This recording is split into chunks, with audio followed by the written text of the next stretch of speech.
What's up, everyone? Welcome to this day in Philly Sports History for July 21st, 2023. I'm your host, Jim Montgomery. You can see I'm out on the balcony. I have the ocean waves in the background, seagulls flying. It's good day here. Before we get started, a few housekeeping notes. Dropped the new Back to the Future yesterday. Be sure to check that out wherever you get your podcasts. That's where we take a look at the 2001 through 2006 Phillies. Think about and look at why they couldn't get over the hump. Was it the manager? Was it the players, front office, or something bigger? So be sure to tune into that to check it out and see what the something bigger is. Sticking with those Phils, I mean, Corbin Burns was just a beast yesterday. They lost 4-0. He was dealing. I think he went like 8 innings and had like 10 Ks. They just could not do anything with him. Walker was good too. I mean, he gave up the home run to Yelich, but overall, I don't think he was that bad. It's just, I mean, they faced a good pitcher who just shut them down. But 2 hits, 10 Ks. That's just not going to get it done. They do play, or they go out to Cleveland this weekend for a series against the Guardians. Should be an interesting series. I don't know. Cleveland's one of those teams that's they're good sometimes, then sometimes they're not. So we'll see. If you want more Phils coverage, check out our friends at 2008 Phils. They have the biggest Phillies email newsletter in the world. It's a must-read. Not a good series here against the Brewers, so anxious to see what they have to say about it. For a limited time, they are giving This Day in Philly Sports History listeners 75% off a subscription, and a subscription gets you access to every article they post, the discussion boards, the full library of archives. Basically, it's just some good content, and I mentioned before, I use it all the time when I'm looking and researching things. You also get that 2008 Phillies Championship banner shirt. 2008 Phils will follow your Twitter account, and if you're trying to grow your brand, it is a must follow. He's helped me out tremendously, so check that out. You get access for the special promotions and giveaways, tickets, autographs, things like that. And it's only $2 a month, and you can pay for the whole year for $20. And I keep saying it, and I'm gonna just keep saying it until you guys are able to do this and take advantage. It's worth the $20 for the content or the T-shirt, and then you get the other one on top of it. It's a no-brainer. So use the link down in the description for 75% off your subscription to 2008 Phils. You won't be sorry. All right, there's also a ton of trade rumors going on right now with the Phils. Too many to count, actually, and I think a lot of it right now is being held up by Bryce Harper's move to first base. When he's able to do that, when they see him actually do that, and how it's going to be. So we're kind of just in limbo right now. I mean, I'm sure Dombrowski is behind the scenes working frantically, but I think we need to just wait and see. And I'm sure at this point, because we've been hearing it so long, that he's going to play first base at some point this weekend out in Cleveland. Hopefully that goes well, and then they can kind of go the way they need to go for that. We do have some Eagles news there.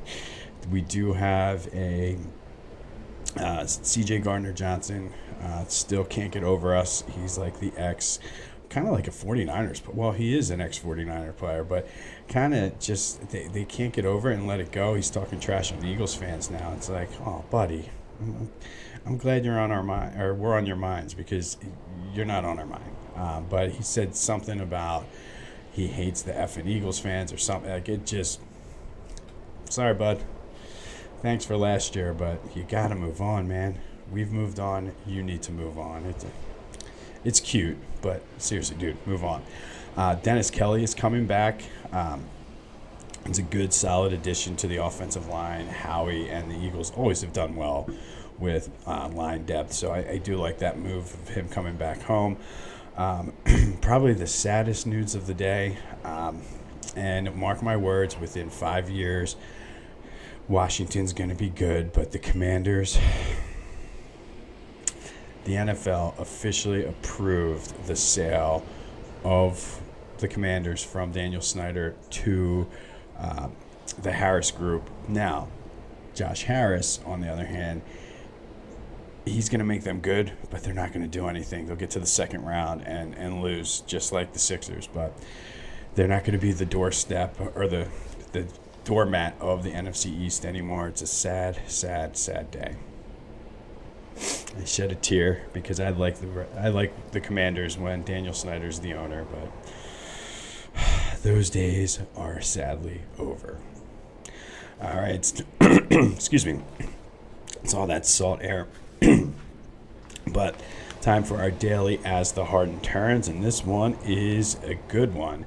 And I love how these players put stuff on their Instagram or their Twitter, and everybody just freaks out and reacts. But I think it was on his Instagram. He put, "Been comfortable for so long, it's time to get uncomfortable." And then people automatically assume and start saying, "Oh, he's going to hold out. He's going to do this." It's just funny, but that's the thing. So the gloves are off apparently now. So we'll see if anybody on the Sixers has a retort to that or what. But I'm telling you, I've been saying it for a couple weeks now. This is better than any reality show. It's like the Real Housewives of the Sixers.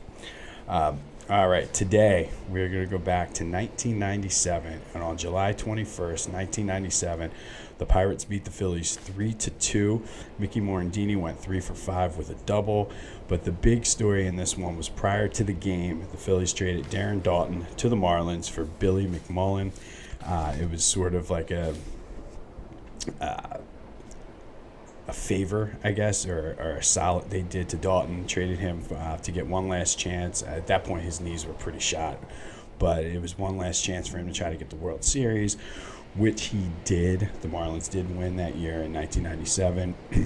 Daulton did provide a lot of leadership to that locker room, so he maybe not so much on the field, but like he did provide a good, solid veteran leadership presence in that locker room.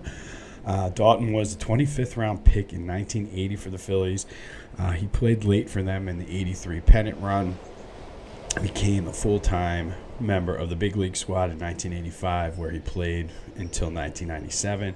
He was a 3-time All-Star. He won the Silver Slugger in 92, the year he was the RBI leader of the league. He had 9 knee surgeries, 9. He's just one of those guys that just did it day in and day out. I think he started his career as a GOAT, not the greatest of all time GOAT, like you're just the epitome of the suckiness of this 85 through 1991 Phillies era. Then he became a hero, basically a legend. All the ladies loved him. The guy, like, I remember being a kid, like, he was one of my favorite players, and it just really shows like what hard work can do for you. Obviously, he was the leader of that 93 team. Everybody looked to him, and basically what he said went. He's in the Phillies Wall of Fame. He's like a folk hero because he was very, very popular after he retired as well. Finished his career with a .245 batting average, 137 homers, 588 RBIs. Unfortunately, he did get brain cancer and passed away. Him, John Vukovic, and Tug McGraw, and I think there's one other guy. They're saying that there may have been something in the air at the vet that may have caused this. It just seems funny, like so many guys from that era got this. But he did. There's still to this day, if you want to give and give back to his charity, the Darren Daulton Foundation, where they help fund research and just take care of patients that do have brain cancer. So be sure to look that up and make a donation. But on this day in 1997, the Phillies did lose to the Pirates, but more importantly, they traded the heart and soul of that 93 team, Darren Daulton, to the Marlins to give him an opportunity to win a World Series championship, which he did. But Dutch was just class act all the way, even after he retired. So good for the Phillies for kind of hooking him up like that, and good for him for staying in touch and being involved in the area. He did a lot of radio stuff and things like that later in his career. So be sure to check out the Darren Daulton Foundation, though, and if you can, give back and do it in honor of Dutch today, the day he was traded to the Marlins. All right, time for Philly Sports Most Lovable Loser Tournament update. And what a matchup we had yesterday. The 79-80 Sixers took on the 81-82 Sixers. The vote at the end of the day was tied, so we had to play a 7-game tiebreaker series. The 81-82 Sixers won 4 games to 1. Bobby Jones was the star for the Sixers in those games. So they are moving on to the Sixers regional final. And today we have another doozy. We have the number 3 seed 1983 Phillies taking on the number 2 seed 2022 Phillies. The winner takes on the 2000. I'm sorry, we're not in the Phillies regional. We're in the Eagles regional, and it's still a doozy. It's the number 3 seed 1980 Phillies. I transverse my numbers there. So the 80 Eagles, led by Jaworski, Carmichael, and Wilbur Montgomery, take on last year's Eagles team, the 2 seed. So the winner will take on the 2002 Eagles for the Eagles Regional Championship. We'll get it right. I'm telling you, it's that ocean air. But we know all about last year's team, 14-3, sort of the coming out party for Jalen Hurts. The defense was great. A.J. Brown, Devontae Smith, they were all unbelievable. They beat the Giants and Niners in the playoffs. They beat the 2003 Eagles in their first round matchup to get to this point with 100% of the vote. So they're going to be a tough out. But that 1980 team wasn't too shabby themselves. They beat the 2008 Eagles with 80% of the vote. They went 12-4, beat the Vikings and Cowboys in the playoffs before getting smoked by the Raiders in the Super Bowl. Between Kenny King and Rod Martin, like it was just a bad scene down there in Louisiana, and they weren't very good down the stretch. They lost 3 of their last 4 games in the regular season, so they were kind of trending in the wrong direction heading into the playoffs. They struggled to beat the Vikings in the playoffs, but the defense came through. And then it was that big thing against the Cowboys, Wilbert's run, and I think, truthfully, I do think that was their Super Bowl, beating the Cowboys, and that's really played a role in them losing to the Raiders in New Orleans. But as always, I played it out on What If Sports. And in a shocking turn of events, I did not see this one coming. The 1980 Eagles won 8 games out of 10 against the 2022 Eagles. Wilbert and Jaws just taught those young bucks on the Eagles now, like they were just unstoppable in this What If Sports series. So there you have that. Now it's your turn. Go vote wherever you can. Send me a text message. This is one hell of a matchup for a spot in the Eagles regional final. Leave a comment, whatever you need to do. Social media, Jimbo_Mont on Twitter, TikTok, and YouTube. Philly Jimbo on Instagram. But be sure to vote.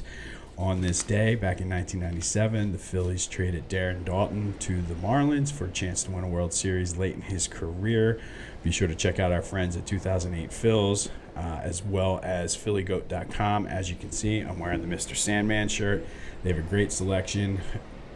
I'm telling you, back to school shopping for your kids. Use that promo code 10% off, and you get, for all your kids, buy shirts for the neighbors' kids. It doesn't matter. I know some of you out there, the neighbors are always at your house anyway. But use the promo code Jim Montgomery for 10% off your order at Philly Goat. I can't wait to see how this Harden thing plays out. Again, it's like must watch TV. Let's hope the Phillies can take 2 out of 3 in Cleveland this weekend. This has been This Day in Philly Sports History. I'm Jim Montgomery. Go have yourselves a Friday, and until next time, I'll see you when I see you.